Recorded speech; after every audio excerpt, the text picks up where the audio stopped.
Welcome to Carnival of Kayfabe. I'm 6 Digit, and I am here today with Trey Miguel. What's up, man? What's up, bro? I am super glad to have you on, man. It's great to have you here today. Tell me what's going on, man. What's new? Well, the newest thing. We're still like in the same week of it. I just returned to Impact Wrestling. Oh no. I geeked a little bit. That was kind of like the big thing going right now, like waiting to make that move public. You know what I mean? Yeah. That's what I'm getting bugged about right now. Oh, I'm sure. I'm sure. Actually, I'll say this right now. When we were trying to schedule this, like, it was like a couple of days you didn't get back to me, and he's like, "Is he gonna?" I'm like, I'm with everything going on right now. I'm probably this far down I can only imagine how far down in the inbox. So I can only imagine, how many people were blowing you up, and that's why I didn't want to be that guy and ask a million questions.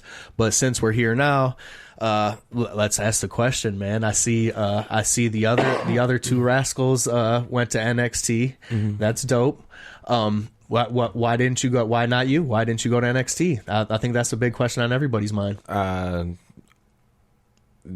Because it just didn't work out. It didn't work out on your end. That way. It didn't work out for you. In the universe, like I think it just wasn't the time. Like there were talks, you know what I mean? Like it just. But you were in talks and stuff, okay? Because I heard, I'm digging on the internet, like. Well, I mean, that's like all. That's all the internet. You know what I mean? The internet just said all this stuff that actually just wasn't true. You know what I mean? Oh yeah. Well, that's what I was gonna bring up, because the first thing I see is like, everybody's headline is like Triple H shoots on Trey Miguel. Yeah. So I'm like, what is this? And I click it, and he really didn't say anything. Dude, he didn't really at all. I know. And what he did say was not negative at all. So I'm like, I didn't take anything bad away from that. I didn't either. Dude, I just let the internet be the internet. But like, and then when I tweeted that morning, I wasn't even talking I wasn't responding to what Triple H said. I was talking to everyone that's fucking blowing me up and tagging me. It's like, guys, do you understand that? Like, I have a brother that passed away, and a nephew that was just born 2 months premature, and he's named after my brother that passed. So it's like, that's one of the most important things that I'm focused on right now. So like, understandably, people just like don't think about the fact that you have a personal life, bro. No, not like at all. I feel like it's just a circus animal, seriously. And it bothers me the way like people just have like a lack of give a fuck. Like they just give you no space. Oh, for sure, and especially on the internet, because they have the safety of you don't know who they are. You know what I'm saying? They're not sitting face to face with you. So dude. I think people just they get those internet balls, and bro, everyone's got that. It's like a liquid courage almost. Yes. And people really don't know, you know what I'm saying? And that's why I wanted to ask you here, you know what I'm saying, so that you can bro, and like clear the air everyone knows that like when you go to NXT, you have to relocate and all this stuff, and like, bro, I got a school here. I'm like best friends with my students. Like I would have lived down there alone. I think people think that. I think the automatic assumption is that like that's the end game. Like boom, you made it. You know what I'm saying? And that might not necessarily be the best move for you at this time. Yeah, I was just about to say, and I'm only 26 years old, bro. Like what the fuck? Right, AJ Styles just signed when he was 40. Right. Are you kidding me? Right. And he's killing it. And literally, I'm training on every Friday. With Alex Shelley, who was my favorite wrestler when I was in my teen. He's still one of my favorite wrestlers now. Like, there's so many guys new guys that like I also pay attention to. I don't have a favorite wrestler anymore. There's no one that is just like my blatant favorite, but I have favorite wrestlers. Yeah, and he's always going to be a guy that I look up to. Like, that being said, with a little bit of fanboy stuff. Not that's what I was going to say. That's something that would have been taken away from me. As far as like fanboy stuff, like you might not, because you're so deep in it now. But like, who was your John Cena, dude? I had a John Cena poster. I had the John Cena belt. I still keep like the spinner necklaces I had. Nice. Dude, those are on my light. Nice. Let me show you something real quick. I haven't got a chance to put it up yet because I just got it. I got a box of cool stuff over here, but I thought this was particularly cool. The you That's can't amazing. See me, John That's Cena. So dope. He's you can't see him. I don't know why I'm showing you. That's amazing. Yeah, that's cool though, man. Shawn Michaels was my favorite growing up. Okay. He's still my all-time favorite, and understandably so. He's fucking. What I love about Shawn Michaels is I go back and watch matches now, and I'll watch a Shawn Michaels match that I've never seen, and he'll do something I've never seen him do, and I see you do that a lot too, which really impresses me what your work. You know what I'm saying? I appreciate that. It's there's wrestlers that are great, but if you see them do one thing, you know what's coming next. Bada bing, bada boom, bada boom. You know what I'm saying? And there's nothing wrong with that. That's cool. But you always surprise me. You always do something that I'm like, oh shit. Bro, I feel like you got to keep it fresh, man. Yeah. You don't have to. Like some people, like there's nothing wrong with sticking to what got you to the dance and shit like that. I don't take like there's some guys have to save their body because they've been doing it so long that I mean like if they really tried to step out of the box, like they could get hurt, and it's not worth the money they make and the people that they love performing in front of. You know what I mean? Absolutely. Absolutely.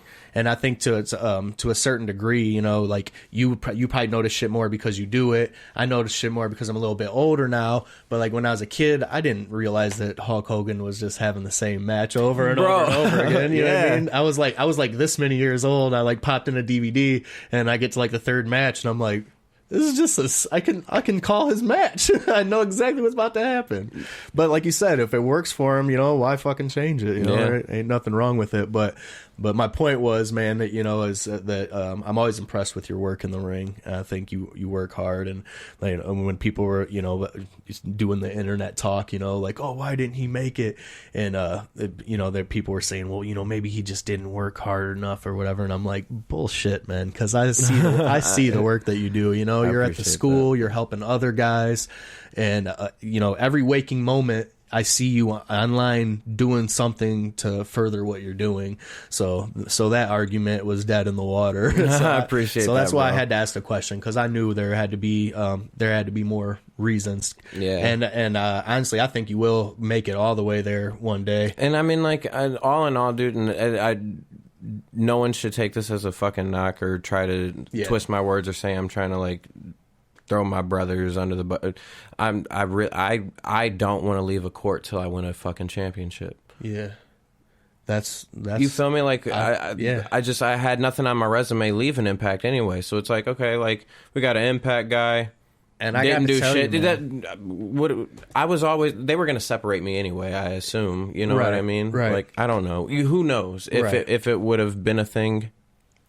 And the wrestles was great too, by the way. I appreciate that. I love the promos and stuff when you guys did like the Treehouse show thing. Yeah. That was great, man. That was fun. I love that stuff. It was very, very entertaining. I miss that shit, dude. Like it doesn't go to, bro. It's one of the hardest things wrestling right now at Impact without them. Like I'm like fuck kayfabe for a minute, bro. Like I miss my brothers, but I'm happy as fuck to see them doing what they're doing. Yeah, no doubt. I just like, I had to do something else, though. And you know, the way the wrestling world works, y'all will meet again, bro. Like we're all so young still. Like, absolutely. And you're when you were on Impact the other night, man, it had a big feel when you came out. You know, like I definitely see big things for you there and further on. But that it just felt like a push to me. I think I texted you and was like, "Congrats on the push." Thank you, bro. As soon as I seen it, I was like, "Yeah, man, there's more there for you, you know." And if nothing else, that's a good enough reason to not jump ship right now when they did, because there's still big things for you to do there. I think. I believe that too. So definitely, man, it's good to see.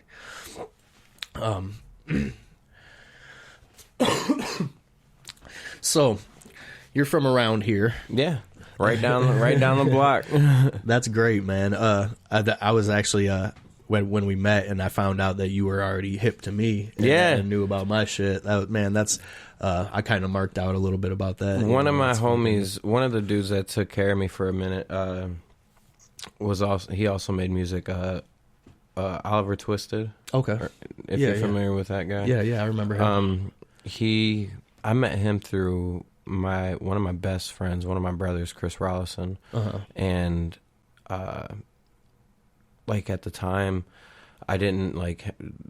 There was a time where I didn't have like any groceries or anything, and I didn't have anything to eat, any money or anything like that. And I remember,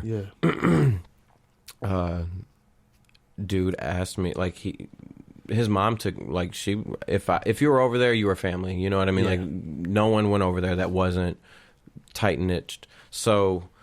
We were eating dinner one night, bro, and I mean, like, I just tore food the fuck up. And he was like, damn, bro, you ate like you haven't ever eaten in your life. And I was like, bro, like, I haven't eaten in, like, 2 days or some shit. And he was like, what the fuck? Why? And I was like, I ain't got nothing to eat at home. And he was like, you've been over here and like within those last 2 days. You know what I mean? Like, why didn't you say something? And I was like, because it's nobody's problem. You know what I mean? And I feel you. Dude was like, nah, fuck that, bro. Like, we stood up. We walked to 7-Eleven because he didn't drive. Mm-hmm. And dude spent like $100 in food stamps on getting me like non-perishable food. And he filled my closet with it. That's what's up, and because it was just me and my brother, but me and my brother didn't have a good relationship at the time. Yeah. So we weren't really concerned with one another, you know what I mean? Yeah. And like that shit hit.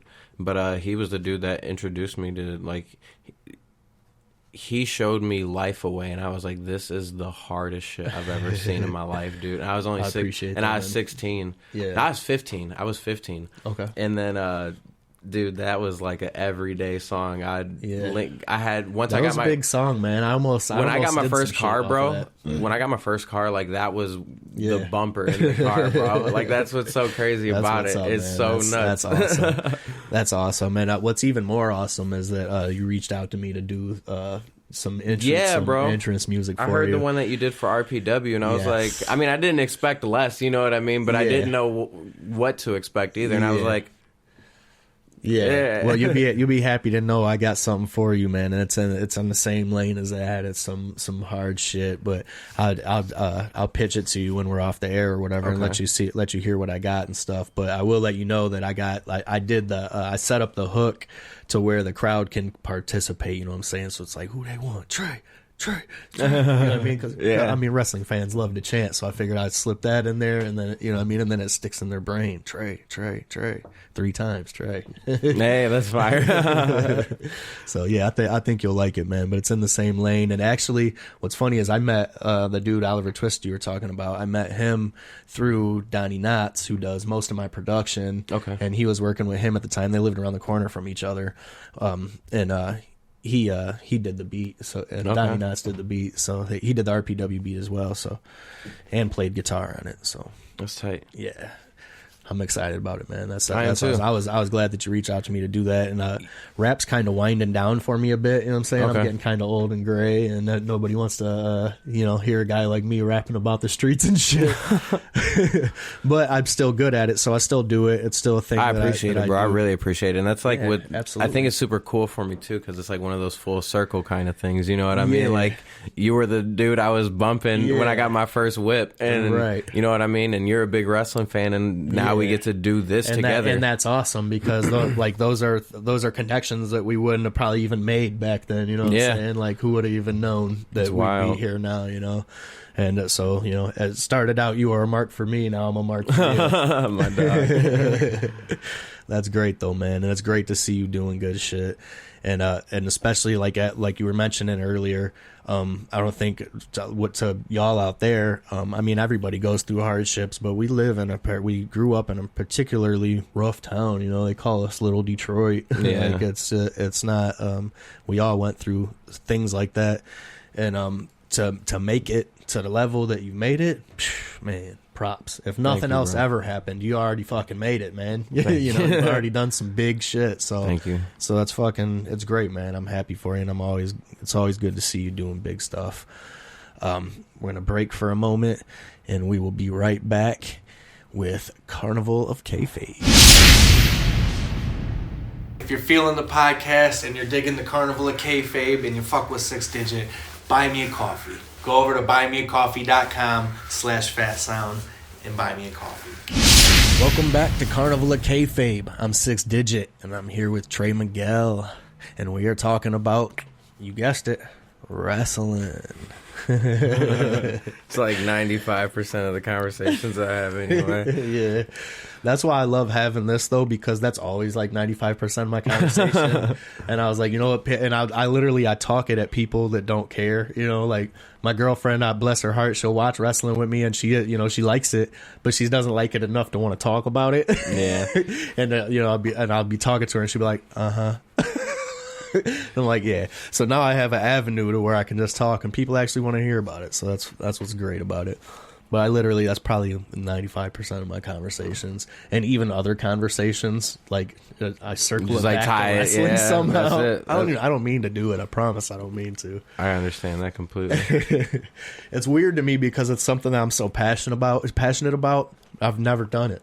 Did you want to become one when you were younger? Absolutely. That's all I had, for way more than a rapper, but it didn't seem like a real thing to me, you know what I'm saying? And that's what's awesome is like... Because until you know how to get into it, no one knows how to get into it. Right. You know what I mean? And what's great though is it exists so much more now. Like you guys have the school, there's ways to become a wrestler if you want to. When I was a kid... It's the best time in the world to try it. Right. When I was a kid, if you wasn't related to a wrestler, you probably wasn't gonna get to wrestle, so it just seemed like a super fantasy to me. But I mean, that being said, if I would have tried, I'm sure I would have found my way in, just like I did with rap, because that was like a super fantasy too, and it's weird because they're similar things, you can only do them for so long, but with wrestling, it's you wear out your body by the time you're a certain age. With rap, you just wear out your welcome. No one wants to hear an old man rapping, But nah. Anyways, what we were talking about before I fucked everything up. What were we talking about? I don't know. You asked the wrong dude. We went on break. Yeah. We went to the treehouse, and I don't know. Dude, I did that 2 or 3 times yesterday. I had Schwartzy on, and I'd be literally talking mid sentence, and I'm stoned, and I'd be like, "The fuck what was I talking about? What was my point?" I don't even know where I was going with that. That's great.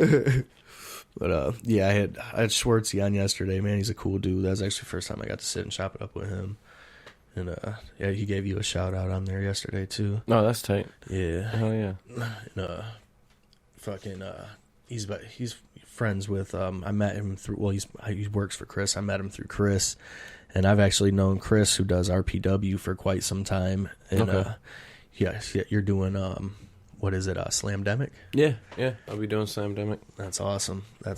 I'll be there. I'm gonna come watch it, and we'll be promoting it on here and stuff. And actually, we're my podcast is sponsoring your match at Slamdemic. Oh, okay. So that's right. You told me that. Yeah. So we'll be a part of that.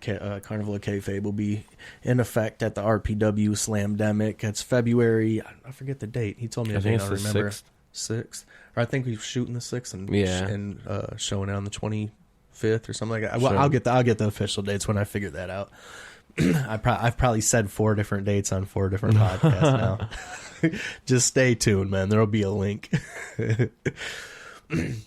But let's say what's your best wrestling experience like as a kid, going to did you go watch it live? Yeah, man, I used to go to all the shows at the sports arena. And anything in particular that you remember specifically? Oh yeah, man, I remember this was cool as shit because my uncle and we used to always call in for radio contests, and it'd be the most random things, but we would win all the time. Yeah, especially him. And one time, my Uncle Joe won me a set of 4th row tickets, and he called me. He was like, "Trey," he's like, I couldn't. He's like, I didn't get you front row. The contest was 1 through 4, and he started by saying Trey, I couldn't get you front row tickets because that's what we were really hoping for. Right, you know what I mean? It was first or nothing. You know what I mean? We're going for gold. And I was so bummed. He was like, luckily I got you 4th, and I was like, oh my God, you know what I mean? And at that moment, 4th row wasn't so bad anymore. Right. Oh, shit. It might as well be front row. I'm still sitting 4th row, so this is what was even cooler. My dad went down to WTOL to pick up the tickets, and they were like, we don't have any 4th row tickets. He was like, well, my son won fucking 4th row tickets, bitch. You better better get the clapping, make something happen right now. And she was like, well, we got 1st through 3rd, whatever one you want. And he was like, whatever one I won. She was like, yeah, I guess. And then he was like, let me get the front row tickets. So my dad got me 2 front row tickets, dude. That's incredible. So my second oldest brother and I went. And that was dude, that was super fucking cool. But that was also the night that I realized wrestling was fake. And got a little bit too close. I was too close, dude. And it sucked because I realized it in a match with John Cena, who was I was a fanboy for, you know what I mean? Yeah. And how old were you at the time? Dude, like 10. Okay. 9 or 10. Yeah. And Edge was doing the "You Can't See Me," and when he went to do it, Cena like kicked up, and it didn't hit him at all. But he reacted. And I was like, I mean, it was like there was so much daylight, you know what I mean? Yeah. But I still told myself, I was like, oh, maybe Edge, like, he dodged it, but got so dizzy when he stood up that fast or something, dude. Like, I justified it in my head and forgot about it. I buried it deep down inside, and I never brought it up again. That's fucking awesome. That's great, man. I only got to sit front row one time, and I didn't actually buy the tickets. I went to see WCW Thunder at the Seagate Center. No shit. Yeah, and you remember the dudes that used to be at every wrestling show front row? Is like a dude in a straw hat, and then like a Mexican dude with glasses. It was like 3 of them. They'd always be sitting next to each other. Well, these dudes were there, and then the dude, I think they call him Roddy Hogan. Like I know, he looks Roddy like Hogan. Yeah. He was another one. Okay. They were all like front row, and they were all like, we were a couple of seats behind them. Me and my cousin Rick, and they were like, they were like, it was Thunder, so they were like, this fucking sucks. We're out of here. They didn't want to stay for Glacier versus whoever or whatever it was. So they were like, you guys want these seats? And we're like, fuck yeah. So that was my, it was Thunder, but that was my one time I got to sit front row. Fuck it. Yeah. When wrestling used to go to I think it was the Seagate Center. Mm-hmm. Dude, like, they were so shitty at regulating the floors, like the floor security and whatnot. Like, the security guards would just be watching, and so many people like wouldn't show up.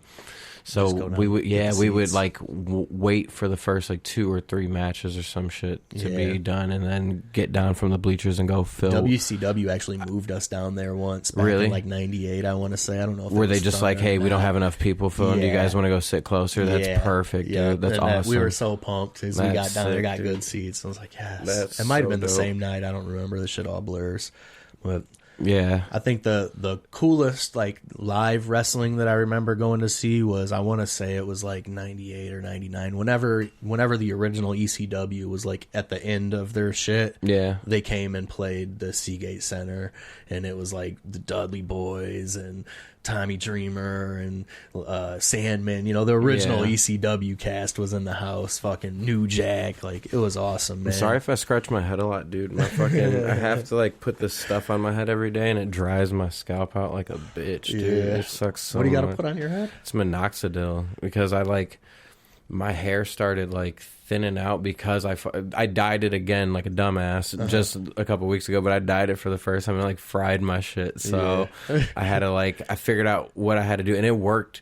But dude, it makes my head itch so much every day. It sucks, bro. I just be like, I'll chill with the homies and just be like this and look like I just like don't shampoo or condition my shit or something. Back when I had hair, I had braids a lot, and I was constantly doing this shit. Dude, I had braids back in the day, just pressing on them and shit. Oh, dude. Get some wiggle room in there. Yep. That's so funny. I hated it, but now I'd give anything to have it back. I feel that. I just keep the hat on now. Dude, I could grow a fro back in the day. I had one. Yeah. It was wild.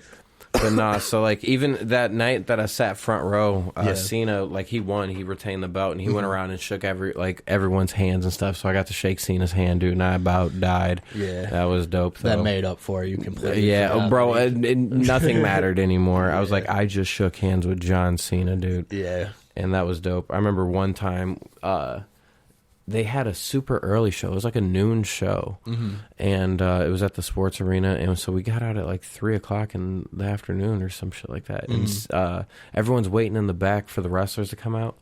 And Cena's truck finally pulls out, and everyone is just standing there clapping. Dude, I take off sprinting, and I'm running right next to Cena's truck on the passenger side of his window. Yeah. And I had my like U.S. spinner belt, and I'm screaming at him, "Word life, word life, word life!" And then he just like he looked at me and just goes like, Oh, dude. In your mind, he like stops. Get in. Yeah, dude, that's all I wanted. Like, come on, Get in, bro. Get in, bro. We're out. I got a new dad now.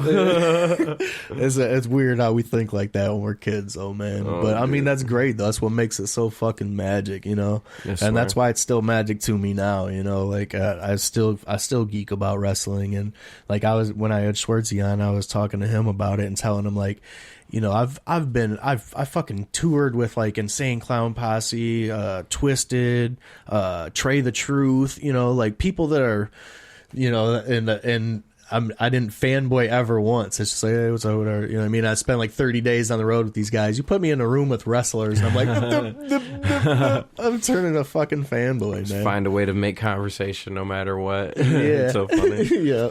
Dude, it's hard though. Like, even as like a wrestler, it doesn't happen so much anymore because it's just like it's overload. Like it's happened so much. You know what I mean? But at first, so that was something I did have to get used to, like meeting certain people that I really did look up to. I'm like, man, this is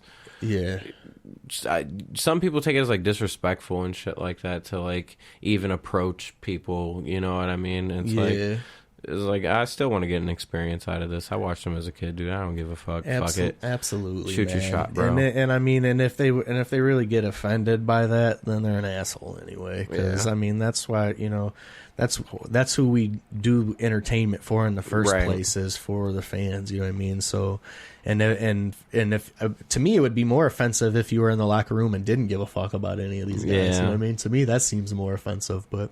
I know there's rules to this shit. I was just talking the other day about when I did I had NOW play the fucking at my Keeper Fest. I have wrestling every year at Keeper Fest, but NOW came and they wanted me to do a spot one year, and I got up and I just climbed in the ring and everybody scoffed like, and that's the day I found out you're supposed to wipe your feet before you get in a wrestling ring. I didn't know why, so I'm like, what did I do? But I felt it.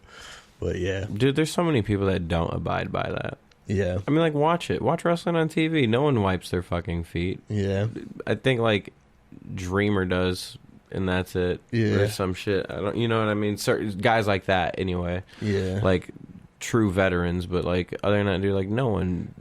Yeah, well, the way Schwartzy was explaining it to me is like, well, somebody might have like stepped in shit or something. I'm like, where the fuck are you walking to on the way to your ring? Yeah, right. Like that's what.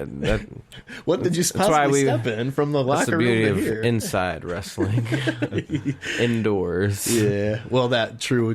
I mean, to his credit, he probably was speaking on walking through some backyards and shit. Which there's nothing wrong with that neither, man. Because I love some of them shows. I've seen you in a few of dude. them. Like COVID, that was kind of like one of the cool things to do. Is just like that's all you could do. So like, dude, if run it, there's still a locker room full of dudes that are guys you've done shows with before anyway. Like, and some of those were like the more packed, like local shows that I've been to. People were coming out and see them. I had a wrestle at Warrior outside on the football turf, and that actually, dude, that hurt so bad. Being like anytime you like went outside the ring, you just get cut up and then get this like black gravel all over you. It was weird. So like you looked dirty, but you weren't because it didn't like stain you. It would just fall right off you. It was so weird. Yeah. But the only thing I don't like about wrestling outside is the sound escapes.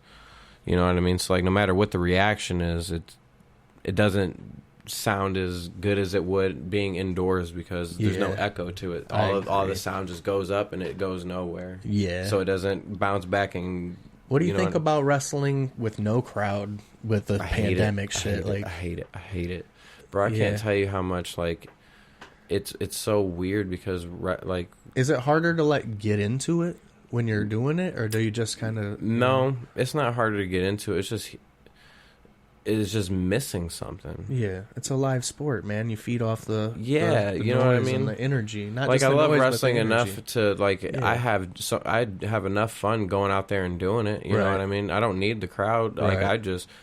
If that were the case, I wouldn't have practice matches at my school in front of no one the way I do. Right. So, I love wrestling. So, it's still I don't want to say it's easy to do. You know what I mean? But it's not hard to do your job when you love your job. But like, right. it's like just having one of your best tools taken away from you, right? And still trying to get your job done. It's weird. And I think some places have done like a better job with it, you know, because like like I think AEW's product looks good when they have like the locker room come out and like be the crowd or whatever. You know? It's like, you know, obviously I know that's Billy Gunn standing there or whatever, but it's still, they just add something to it. But like the WWE shit bothers me because it's just like they're just like piping in old crowd noises from old footage or whatever, and it's like obvious. Impact just started doing that. Yeah, they just started putting in the crowd sounds, which I don't hate it because I hated the dead silence. It's better than no noise. I will say that. I like what NXT does because they have a board up of fans and they have 75 real fans around the ring. I think that's cool. That's definitely a good thing. Because it's a live sport, man. You know, it adds something to it.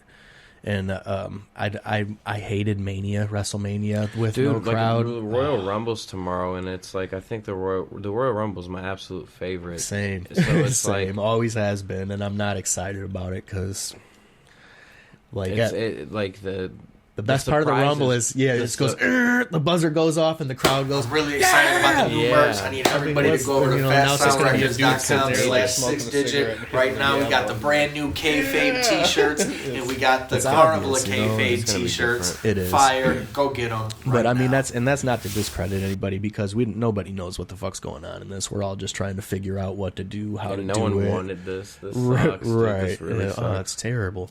It's terrible. Wearing masks everywhere, you know. Like I my whole life I've seen pictures of people in like Japan and shit, and I'm like, what's wrong with these fools? Why do they walk around like that? Yeah, well, now I know because shit's fucked up and they don't want to get sick.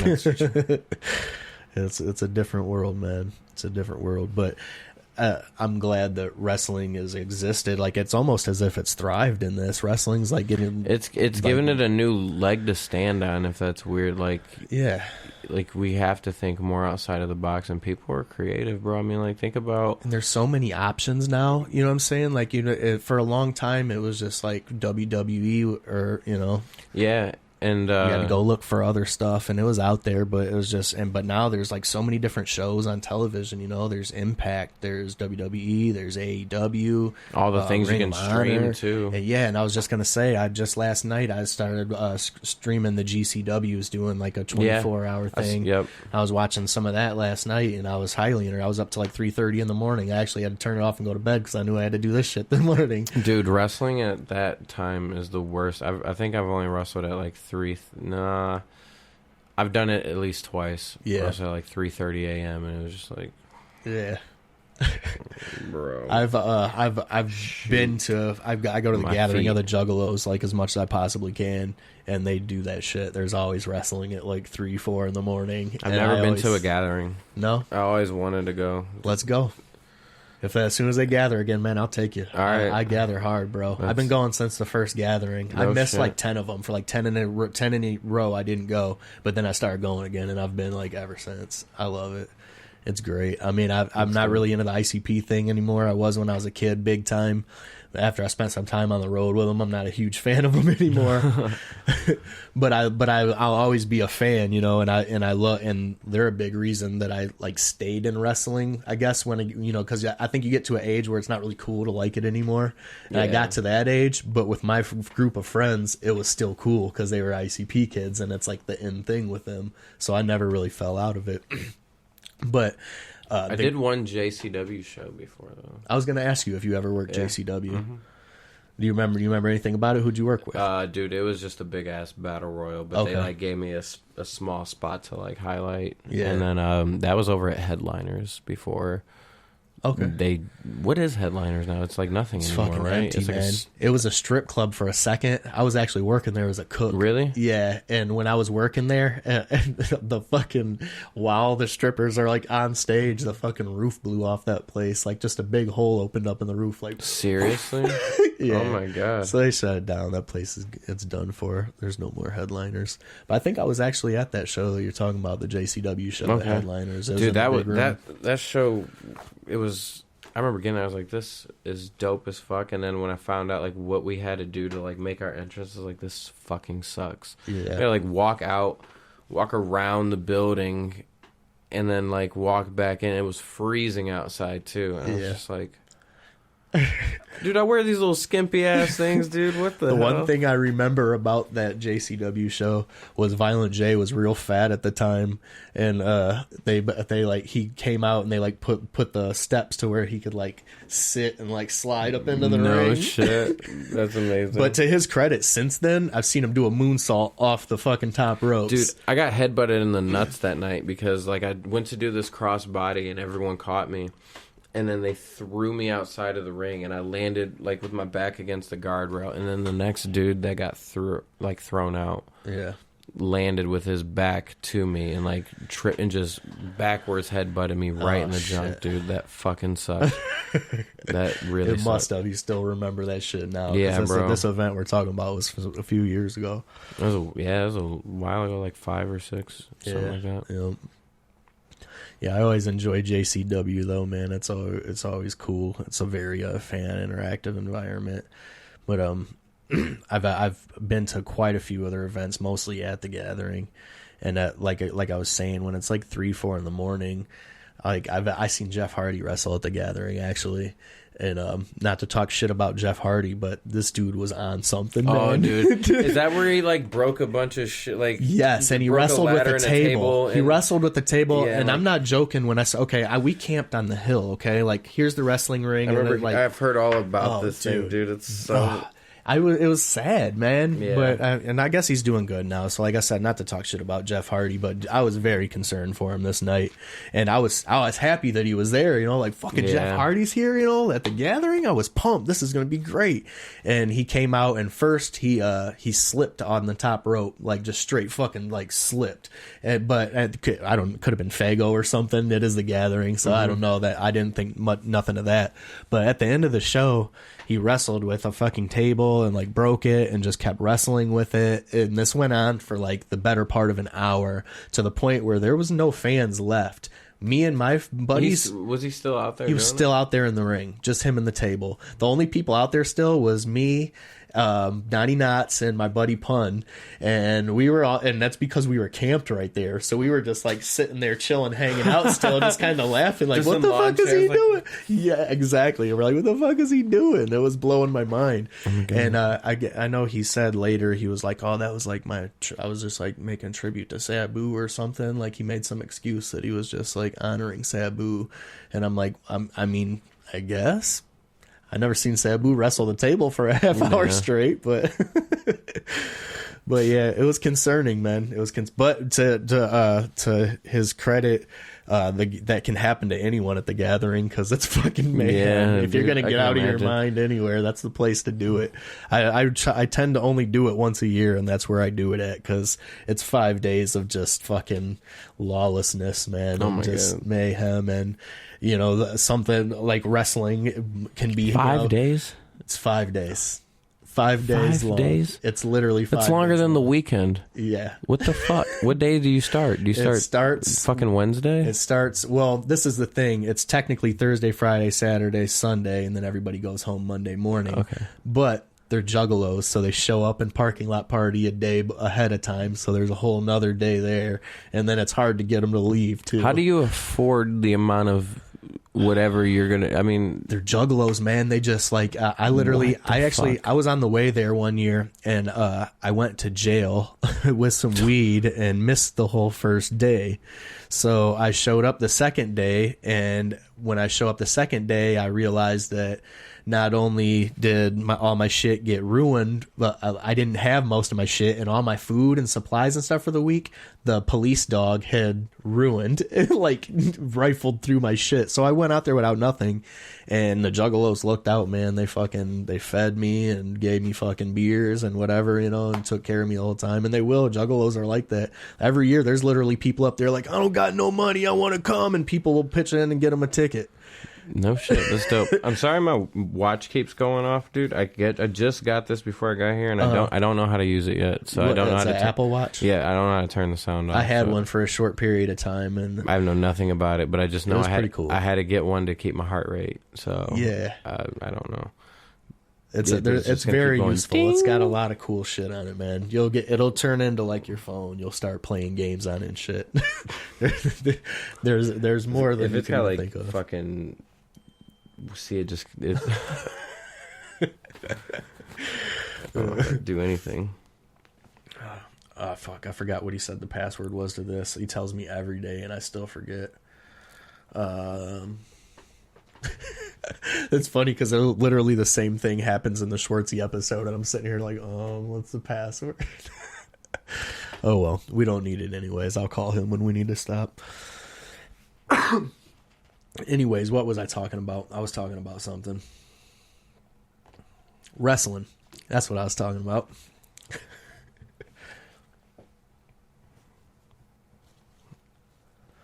I'm like getting... It was funny because like before we started this, you guys asked about like if I wanted anything to eat from Wendy's, and he was like, "No, you're probably on a diet." Like I'm about to go on one. So like Alex Shelley is like retraining me right now, not retraining me, but just like really helping me out, like take wrestling to a next level for myself. Yeah, and I'm trying to like take dieting seriously. Even I haven't started yet, but that's why this is just blowing up right now. He's hitting me with all the shit, and I'm just like getting depressed reading it. I'm just like not looking up yet. I'm just like, man, all this shit I gotta do. Like, oh fuck, that doesn't sound fun at all. My stomach's just growling already. Like, oh, I'm gonna miss good food. I feel it, bro. That shit's hard, dude. It really sucks. I've tried to do it a few times, and every time like I get on a good roll with it, I just fucking like get injured or something like that like fucks it up for me, dude. It's so hard to like. I couldn't do it. I'm a terrible eater to begin with. Like I eat like an 8-year-old straight up. Like no, I've never ate a vegetable. I don't even know what they taste like. I'm so weak. I don't want nothing to do with them. I like vegetables. People have been telling me my whole life I'm gonna die. They're like, you have to eat vegetables. I'm like, I mean, I haven't yet. Shit, Hostess seems to be a good substitute, bro. I guess so, man. I've been living on it forever. Pizza and Hostess. It'll catch up to me. It already is, man. I might look like skinny, but I feel terrible. I'm so weak. It'll catch up to you. But no, that's what we were talking about earlier when I said that you asked me, about did I ever want to wrestle, and I did want to, but I knew I would never make it to that level of fucking training. Like I'm just not that dedicated. So like, hats off to you and anyone that can do any sort of like workout regimen and diet and shit, because that's a lot of fucking. It's like a mental thing first, and I've never been able to even come close to conquering any of that. I think it's just a lot of like channeling shit, dude. You know what I mean? Like all the bullshit, you know what I mean? Like I feel like I'd go through enough bullshit to be like, working out gets like, get your aggression out. If you're pissed, dude, take whatever you got out in there so that way you can continue to be nice to people and shit. When like you put it that way, it makes me wonder, had I not spent so many years fucking partying and bullshit and then actually focused my negative energy on something like that, then maybe it could have been something for me. But dude, like people still tell me now, like like almost every wrestler that I know is like, once, I'll train you, and I'm like, no. Dude, I literally dislocate my left shoulder like folding laundry, and that's not a lie. I've done it so many times, and it needs surgery, but I just keep putting it off. And now it's to the point like when I did the music video for RPW, we're out back shooting it, and I'm doing rapper shit with my arms, and oh fuck, literally just doing that, it popped out, and it took me like 20 minutes, and I'm like, just give me a minute, and now I got it to where I can just like slide it back in there, and which is not good for it. I'm supposed to go like at the way the doctor described it to me is like the way a GI Joe goes together, and it's like a like a ball here that goes in there. There's no ball left anymore because I've been pushing it in and out so much, so it's just like a stick. So the fact that I can't fold laundry without breaking my shit, wrestling's probably not a good idea for me. That, and the one time I did a wrestling move, NOW had me do a spot, and I was supposed to do a Stone Cold Stunner to Poindexter from the Nerds. Yeah. Okay, he was I was working with him. He's a buddy of mine, and I helped train him when he first started. Oh, okay. Because he went to the school that I was trained at. Yeah. Nice. He worked JCW a few times too. I seen him out at JCW a few times. But I was gonna do a spot with him, and they told me for forever leading up to it. You know, we talked about it for like a month, and I was gonna go in the ring and get some heat, talking shit about the wrestling or whatever, and then Ethan's gonna come in and try to check me or whatever, and then I'm supposed to like hit him with a clothesline, and that's what we discussed for like a month, and I'm like, easy enough, I'm just gonna fucking hit him with a clothesline, throw him in the ropes, hit him with a clothesline. I've seen it a million times. It shouldn't be hard. Well, we're literally walking up to the ring, and the promoter turns to me and goes, "All right, we changed it. This is what we're gonna do." He's like, "You're gonna, same thing, but when he says it, you're gonna kick him and give him a Stone Cold Stunner." And I'm like, all right, that sounds ultimately cooler than the clothesline. Yeah. But I've never done a Stone Cold Stunner, but how hard can it be, right? Wrong. I fucked myself up, man.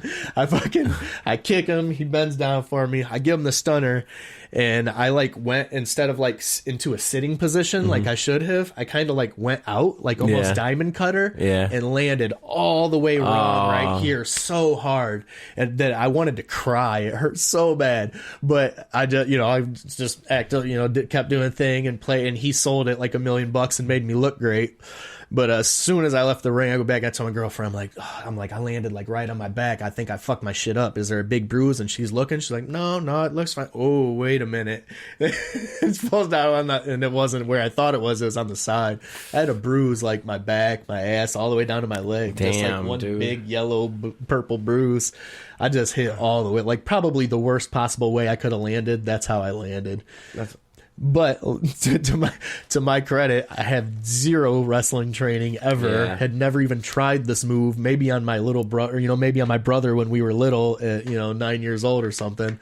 But here I am. I used to take that shit so seriously when I was a kid. Oh, dude, you have no idea. When my friend would come over, any friend, I'd just be like, "All right, bro, we're the second we got a room, you know what I mean? Yeah, we pulling a mattress off or the I'm putting on my jean shorts and my John Cena wristbands and hat, bro. I had a whole drawer at my house that was this is my wrestling clothes.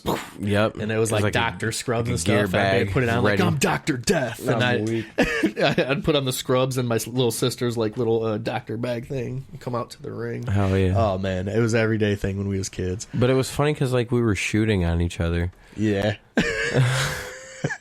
That's what it would turn into with my brother. That's what it turned into every time. Well, my brother would, I'd be totally just trying to, work, and my brother would just shoot and start fucking me up. Yeah, bro. And I'm not about to lose. Yeah, I'd get pissed every time. Bro, we're trying to work together here, man. You're fucking up the whole thing. Let the match be sweet together for 5 minutes, and then I'd slap the figure four on, and really not know I could kill someone's legs with it. Just debilitate them. And that too, man. Some of the bumps that I took as a kid, I used to do the backyard wrestling shit, and when I say I have no wrestling training, I mean I literally have no wrestling training. It doesn't mean I never tried to do it. Yeah, I got you.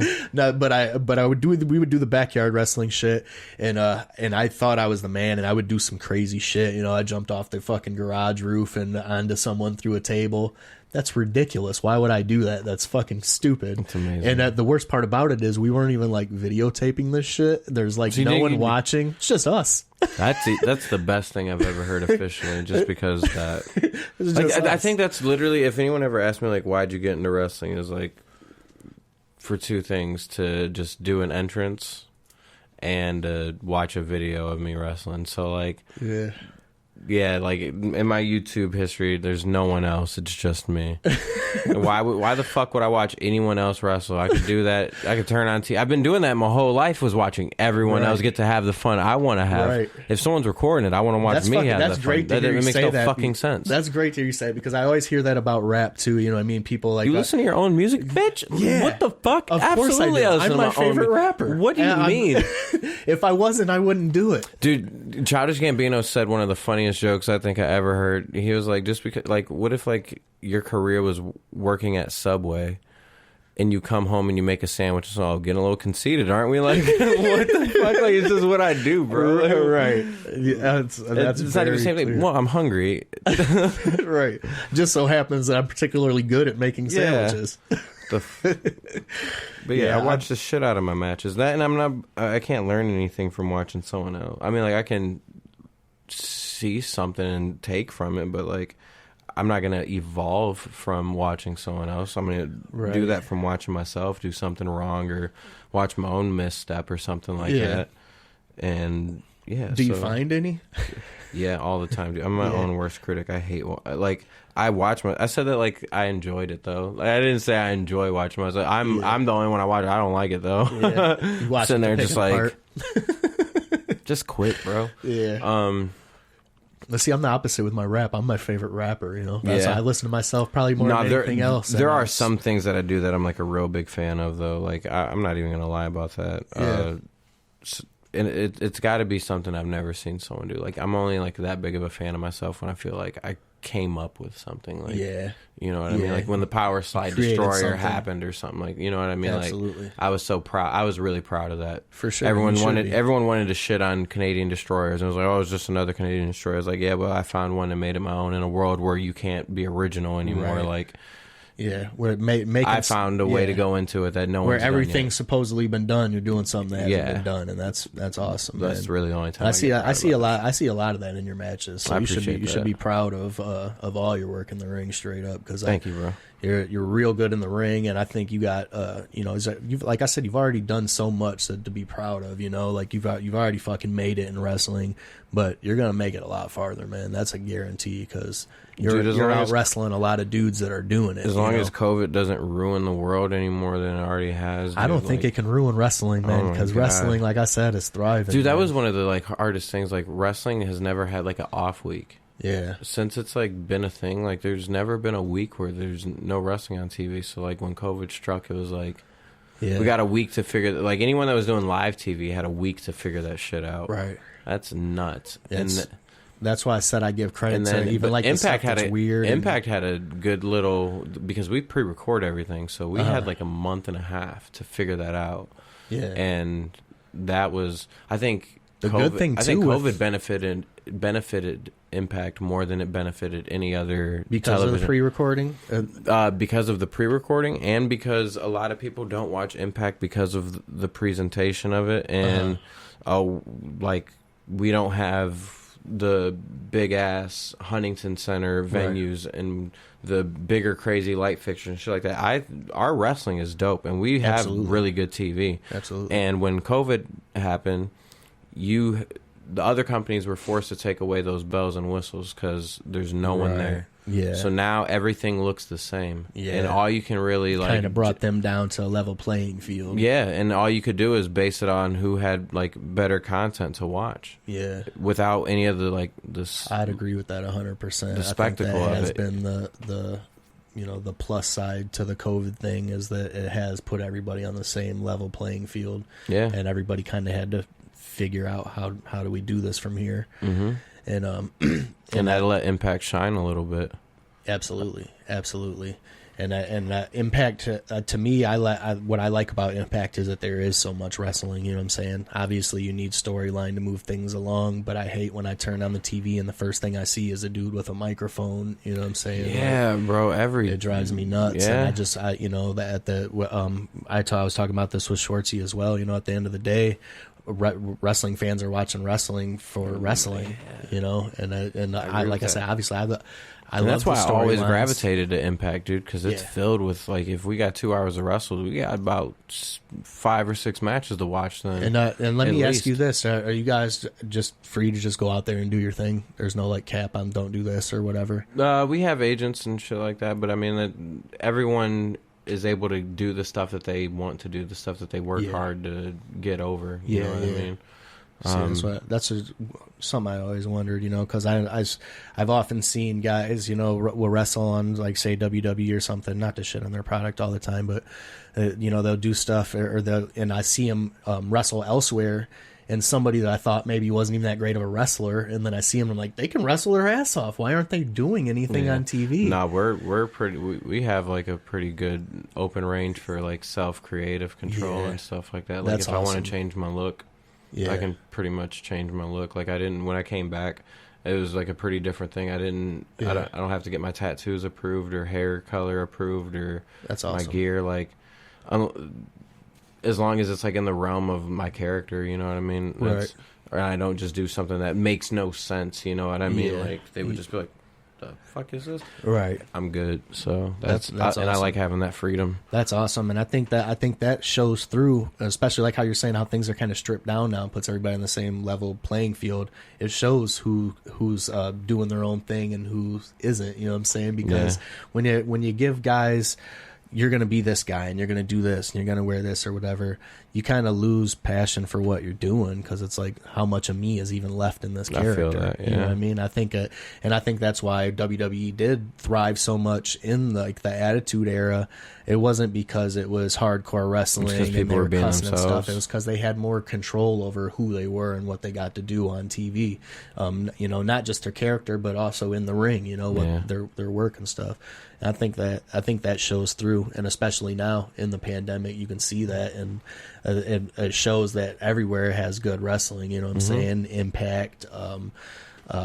Ring of Honor. There's a lot of good wrestling on TV, and that's fucking great now, because for a long time it was just. This is the best time I changed my mind on that. It's the best and worst time to be a wrestling fan, because I mean, like, you just can't see wrestling live really right now, so that sucks. But you have so many different ways to watch it and access it, and from like a touchscreen phone. Yeah, that's crazy, bro. And hopefully this imagine all that comes in the 90s. Imagine having 4 different wrestling TV shows on in a week and being able to just YouTube matches that you want to watch anytime. In the 90s, it already consumed all of my time. If I had it just at the touch of my fingertips like that, it would have been so much even more. You know, crazy. But it's great. I love it, and you know, it's and I don't love COVID, but I love the way that the business is adapting to it, and that things are changing in a positive way for everyone involved. Yeah, because a lot of places, like, if they didn't have a streaming platform before or anything like that, they're kind of putting, if they want to keep their doors open, a lot of promotions they count on making the gate to pay for the next show. You know what I mean?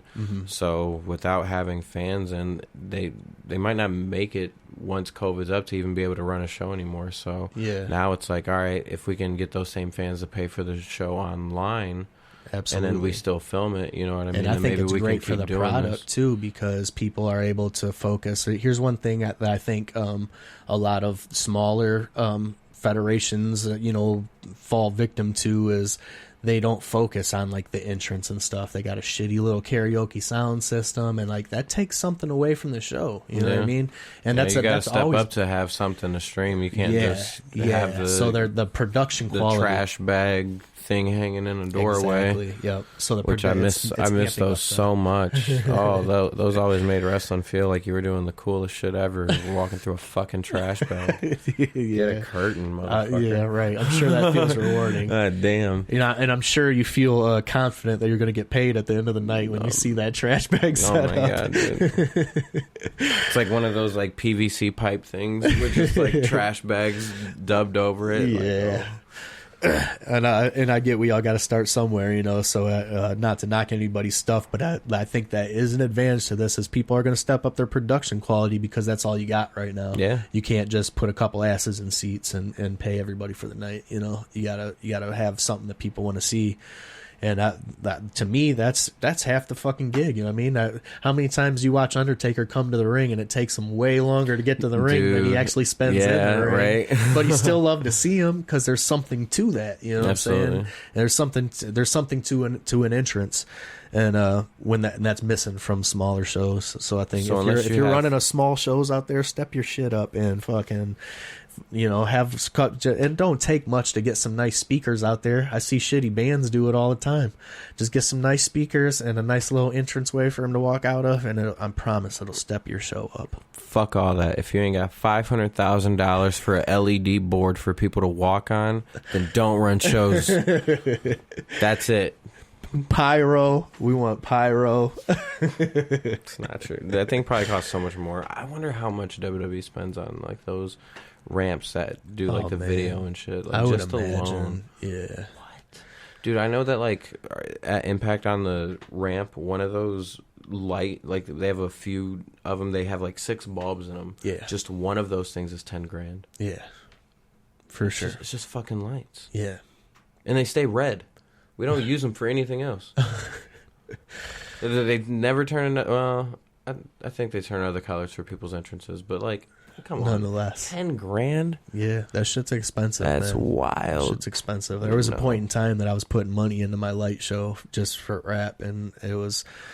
I had a truss, with like a couple different lasers and some shit, and I was probably close to close to $10,000 in lights just with one setup for a small local stage. That's crazy. That shit gets very expensive. I can imagine WWE spends. Fuck, man, all them video screens they got in the crowd. And that's all, dude. And it makes you wonder if they like actually. Well, they own all that stuff that they use, but it's just like. I miss the old like practical props and like stage design and shit like that. Like when the Royal Rumble would look like you're walking out from under the Brooklyn Bridge and shit like that. And then, like, that shit was Night cool. of Champions look like you were walking through the Coliseum. Dude, when I was a kid, so like early 90s, Backlash would have those big ass blades and shit like that. That was so SmackDown had like the big that's the fist going through the fist, thing. Dude. That was sweet. Yeah, that shit was cool. Everything man. is so I'm not trying to shit, but it's impersonal. Yeah. It's like the way they just changed the Toledo Zoo's aquarium to like the fucking drywall. Like, dude, that used to look like you were underwater in like a little underwater cave, and there was like wildlife and coral growing out of the walls and shit. And now it's just like flat business. Just flat, yeah. I feel like I'm in a fucking dentist's office. Yeah. That just has the world's dopest aquarium. Like, the actual aquarium is cool, but totally agree, man. Everything around is when like, I was a kid in like the early 90s and see that WWE thing like Hot Topic come to town. The few different I did see that. It's like 1990s, changes, like through the things, and you really don't notice it until someone shows you that. But you're like, damn, that did change. It's just it becomes less personal. When wrestling would come to town when I was a kid, they would come out from like just like the door at the sports arena. Oh yeah, that's what it was like when I was a kid. It was just Budweiser it was a fucking exit them. Sign with the like the Budweiser thing. Yeah, that was and they would just it would be like the Undertaker. I remember being like, so disappointed when I hits and he just like opens the door and walks out. I got there for the first time when I was like 6. I went to a show and I was just like waiting to see the lights and the show. I was like, oh, this is gonna be so. Yeah, and they don't bring none of that shit. So confused, and I was waiting to see The Rock, and I was like, yeah. What the fuck's going on? Like, I didn't understand that the big stars didn't do the small shows. Shawn Michaels has always been my favorite wrestler. To this day, my all-time favorite. I've never seen him wrestle. Really? Never got that. And I went to wrestling a lot of times. I went to WrestleMania 23. I got to see him wrestle there. That's him awesome. and Cena. See, I've never been to like anything bigger than like SmackDown. I've never even been to Raw. Raw was here in town one time and I didn't go. I've been to Raw a few times and down at the Huntington Center, and then I think the last time I went to Raw was 2015. Yeah. I think the coolest show that I ever like went to, there was a SmackDown. This was probably like 2011 or something, and it was at the Huntington when the Huntington was like brand new, and I went and seen SmackDown there. And we returned that night, so that was sweet. That was like the only thing I remember really. I was like front and center I wasn't front row, but like the first row that steps up. I like purposely bought the on camera tickets so that I could see myself. So I'm like on that episode of SmackDown with all my jewelry on and shit. And like the first TV thing I ever went to was the Saturday Night's Main Event. Nice. In Detroit at Cobo Arena, and I remember being so confused though because Cobo Hall was weird. It had like they didn't put a screen up. They had the stage, but they didn't do a screen, and instead they projected. There was like this wall, but the wall had like levels, so it had like 40 feet, and it'd come out like 5 feet, and then go up 40. You know what I mean? Yeah. It had this weird design to it, and they decided to project onto the wall for us to like see shit, and I was just like, you can't see anything, right? So we're trying to watch the backstage promos, and I don't know what's going on at all. It was the most. I was like, this is what it's like watching. This sucks, right? And but it was cool to see like all the like canvas changes and like the rope changes and shit like that. And that was sweet. And then I remember seeing that for the first time, being at like Stone WWE Cold Live. Was there. He had a drink off with That's awesome. I think it was with JBL. I got to see Stone Cold once. I forget who he wrestled, but I seen him at Seagate Center, I believe. Okay. Way back. No, it was Sports Arena, but it would have been back in like 99. It was weird. They started with the main event, so Cena's match was first. So like, was it tape? Were they taping it? Okay. No, it was live. Okay. It was live, but they just had the main event on first for whatever reason, and Cena went on first, dude, and I lost my shit. And but after my fucking load was blown, I was like, all right, Dad, we can go. Like, we don't gotta stay for the rest of this. Like, but it was still really cool. And I remember I got an Eddie chant started that night during Rey Mysterio's match. I thought my dad like looked next to me and goes, Trey, you started that. I was like, I know, I did that. That was cool. That's awesome, man. That's awesome. Dude, wrestling's amazing. It is magical. I was supposed to go see wrestling. This would have been like 1990. I was like 5 years old, and my mom had got tickets for everybody, and I was so pumped about it. Could not wait. And then the day came, and I was sick as fuck. No shit. Throwing up. Like, there was no way. And I was trying to play it off like I was good to go because I wanted to go so bad, and I missed out on it. And not only did I miss out on it, but my cousin got to go in place of me, and one of the bushwhackers licked his head. Aww. And I'm like, that was supposed to be me. That should have been me. You was supposed to lick my head, you bitch. Luke. That's funny. Dude, I remember. If you're out there, Luke Bushwhacker, you owe me a head licking, pal. I remember the first time I ever like made contact with a wrestler like Shelton Benjamin. It was the night I was sitting front row. Shelton Benjamin did like this spot on the outside where he like jumped to the barricade and caught himself, and it was right in front of me, and his hand was right there, and I was just like, yeah. I don't know why I died. I guess that's better than just like. Yeah. What are you doing, kid? It's great though, man. That's great. And that, like they're superheroes when you're a kid. Yeah, they are. I mean, that shit's just larger than life, and it's such a big deal, and it should be. I wouldn't take that away from anyone, man. That's fucking great that you had those memories like that. When the ECW show that I was talking about that we were at, Axel Rotten came up in the crowd there. I don't know who he was fighting, but he came up right by us, and he's like walking with a steel chair, and he comes right. He's fucking just leaking, buckets of blood. And my cousin Rick has his ECW flyer, and he fucking just like wipes blood on. He's like, I got his blood. I don't know if he still has it, but oh my god, I don't know if Axel Rotten's blood is a safe thing to have at your house. Oh my god. But he had it, and he was happy about it. But when you're a kid, that shit's just like, you get pumped about shit like that.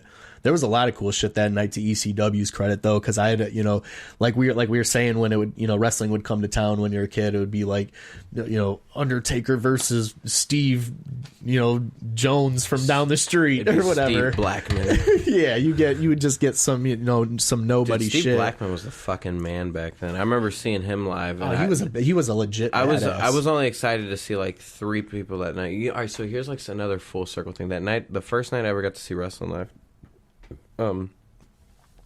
First time my dad was like, he approached my sister and my brother and myself, and he's like, all right guys, I'm either going to buy you the PlayStation 2 that just came out, or we're going to WWF Raw. And we were like, my brother Christian's a big gamer. He's like, oh, we have to get a PlayStation. It just came out, Dad. We have to get one. We have to. And since he's the oldest, he's easy to manipulate Kayla, who's the middle child, my sister. And then Kayla's like, yeah, I want a PlayStation 2.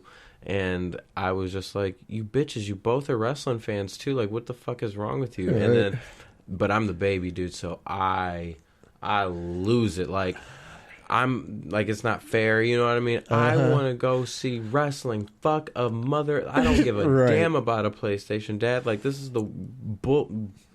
bullshit. Like, and he was just like, all right, we're going to wrestling. And so we went to wrestling, and dude, DX, I was so excited to hopefully see DX and The Rock that night, but they weren't there. But they did have X-Pac. X-Pac was on the card, and he opened the show, dude, and he cut a promo on the light guy, and it was so funny. That's good. And then, dude, they had the pyro and shit for the. I was like, oh my god, this is just the sweetest fucking thing I've ever seen. I lost my fucking mind.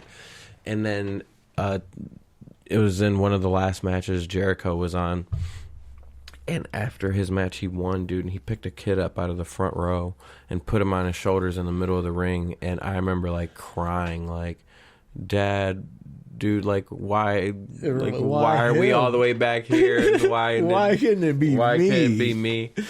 And then, so Jericho, if you're out there, and dude, it stood out so much for so long. And then my best friend Brent, like, the first time he let me in his house, we're going into his room.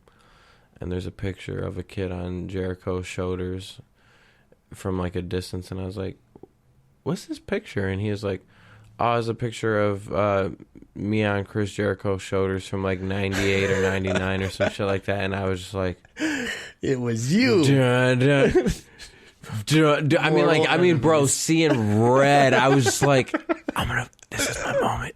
God brought me full circle so I could kill him. It's like, this is where you die. And I just go full American Psycho on him, like Christian Bale in The Best. Shit. Oh my God, bro. I just wanted to fucking murder him. And that is great. He's my best friend now. But, like, his dad used to wrestle, and his dad's the one that, like, opened the school that I got trained at originally. So, like, it's just so crazy how that's awesome. I hated him my entire life, and he's the one that, like, became my best friend in the world, and was the catalyst to what you're doing now. Yeah, that's wild, great, man, bro. That's crazy how the universe seems to work like that. It's so weird, bro. It is. It's definitely strange, but it's real, man. There's something to it. You know, the universe does things. And it listens. And I hope it does something good for me. Like, continues to do good things for me. I won't say, like, it hasn't yet. It's like, come on, keep working out in weird, mysterious ways. Universe. No, absolutely, man. And I think it will, man. 100% for sure. There's a lot more in the wrestling world for you. Because this is coming from dude, like, a mark. You know what I'm saying? I'm a mark. I watch wrestling. Bro, there has to be more in store as long as wrestling's alive. I mean, like, I'm not saying that, like, dude, as long as I'm wrestling, I'm happy. Yeah, oh, absolutely. And you should be happy even with where you're at. You know what I mean? Dude, if nothing else ever happened, you fucking made it, bro. Like, you fucking you do some good shit. Impact Wrestling is home, bro. Straight up. Like, when we were like maybe a week or 2 weeks out of our contract, and when my nephew was born, my oldest brother is he works for a ministry, so, like, he doesn't really make a lot of money, and what he does, like, it's very minimal. So he lives off minimal. He's very, very religious. He's an Orthodox Jew, and so, like, his entire family is converted also. Yeah. So when he's changed his last name and everything. He has a Jewish last name, and so does the rest of my, like, nieces and nephews and my sister-in-law. Mm-hmm. And so, like, when I posted the GoFundMe to, like, see if, like, I could help them out, because you know what I mean? They had medical bills that he couldn't keep up with to try to keep my nephew alive. And Scott D'Amore reached out to me in, like, 15 minutes and was like, is this really your brother? Blah, blah, blah. I'm just asking because your last names are different. And I was like, yeah. And I explained it to him, like, yeah, my brother's just converted and he changed his name. And, like, that's why. And that's my oldest brother by blood. And, dude, he donated $1,500, like, without another word. Like, I got a PayPal thing, and that's awesome. We sent that straight to the GoFundMe. Yeah. That's awesome, man. That's real cool.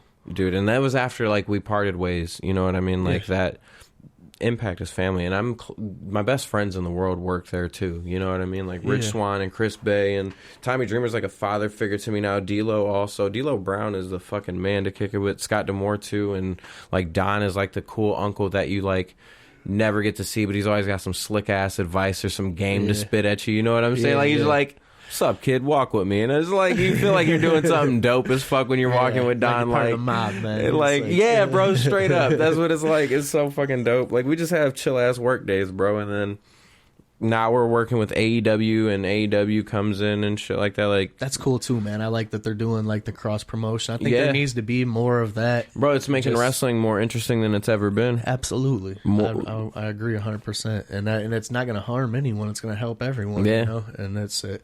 Obviously, if you're a wrestling fan, you know, if you're a real wrestling fan, then you're checking out everything anyways. It's silly to act like this exists and this don't, or whatever, you know. So I think that is a cool thing. That's awesome. And I think D'Lo looks like a cool dude too, man. I like watching his interviews and stuff. Dope, bro. He seems like a cool guy. I'd definitely like to meet him someday. He seems like cool people. I mean, bro, D-Lo fucks with me all the time. Like, yeah, he's cool as fuck. Like like when we have to have personal, he'll be like, you know, I love you, kid. Like I love you, like I'd love if I had a son. You know what I mean? Like, nigga, it's like that. So I'm like, man, D-Lo's the truth. And then I'll be like caught up at Impact after he leaves some days, and he'll be like, send me a picture of Hattie B's because that's our favorite thing to eat while we're down there. He'll be like, just let you know I got some. Like, I know you won't be able to because they held you up. But you're like, I'll let you know I got mine. He got his PS5 and sent me a picture. I was like, and this was after I'd left Impact too, and he was like, oh, I'm just chilling. And I was like, bro, like, what the fuck? Like, why'd you just...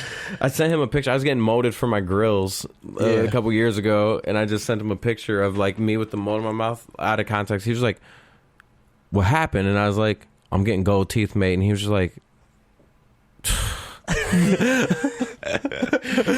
That's great, man. That's awesome. And that's got to be cool, too, you know what I'm saying? Like, I know from, like... being on tour with ICP and stuff like that, when you grow up and you're into something, you know, and then like to be friends with these people, you know, they become your peers. You know, it's like a weird surreal thing, but it's very cool and very humbling, you know.